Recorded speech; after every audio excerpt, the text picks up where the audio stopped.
How Elephants Lost Their Wings. Written by Cliff Brown. Illustrated by Darius Karnas.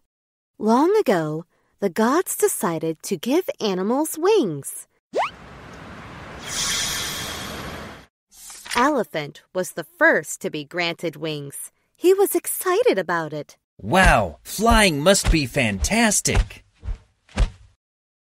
But the elephant found it hard to fly through the trees. He yelled a lot. Ouch, that hurts.